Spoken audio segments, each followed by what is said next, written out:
மதுரையில் மகளிர் தங்கும் விடுதியில் ஏற்பட்ட தீ விபத்தில் குறித்து அங்கு தங்கியிருந்தவர்கள் கூறுவதை பார்க்கலாம். ஒரு 4:55 இருக்கும் சார். அப்போ அந்த டைமுக்கு தான் வந்துட்டு ஃப்ரெண்டு ஃபோன் பண்ணா, இந்த மாதிரி ஃபயர் ஆகுது அப்படின்னு சொல்லிட்டு.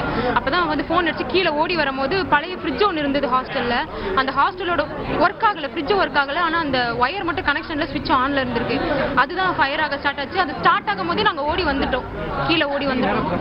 பவர் கட் ஆச்சு. நான் தூங்கிட்டு நல்லா தூங்குற டைம் தானே, பவர் கட் ஆச்சு. சில பவர் கட் ஆகுதுன்னு நினைச்சு படுத்துட்டேன். அப்புறம் மறுபடியும் ஒரு 5 நிமிஷத்துல பிள்ளைங்க பேர் கத்திட்டு ஓடிடுறாங்க. எங்கள் ரூம்ல 8 பேர் இருக்கோம்.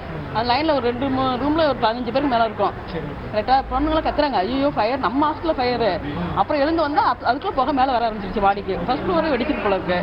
கீழே கிரவுண்ட் ஃப்ளோரில் இல்லை, அது ஹாஸ்பிட்டலில் பார்த்தீங்கன்னா. அப்புறம் மாடன் மேலே ஓடி வந்து கத்துறாங்க, வாங்குவாங்க. ஆனால் இல்லை முடியல போக. கொஞ்சம் பேர் எல்லாம் ஓடிட்டாங்க, 4 பேர் மட்டும் மேலே மாட்டிட்டோம்.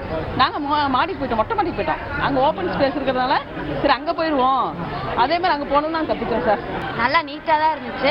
அந்த ஃப்ரிட்ஜ் வந்து ஓடாமல் இருந்திருக்கும். வயர் வந்து கனெக்ஷன் கட் ஆகி தீ பிடிச்சிருக்கு. ஒரு 50 பேர் இருப்போம்.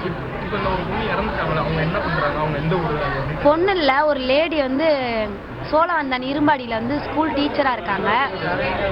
சரண்யான்றவங்க லெக்சராக இருக்காங்க காலேஜில். அதுதான் தெரியும், மித்தபடி தெரியாது. ஒர்க் ஆகலை, ரிப்பேரான ஃப்ரிட்ஜ் தான். அது தெரியலங்க சார். வெடிக்கலாம், தீ பிடிச்சிருச்சு. செய்திகளை உடனுக்குடன் தெரிந்து கொள்ள உடனே சப்ஸ்கிரைப் பண்ணுங்க.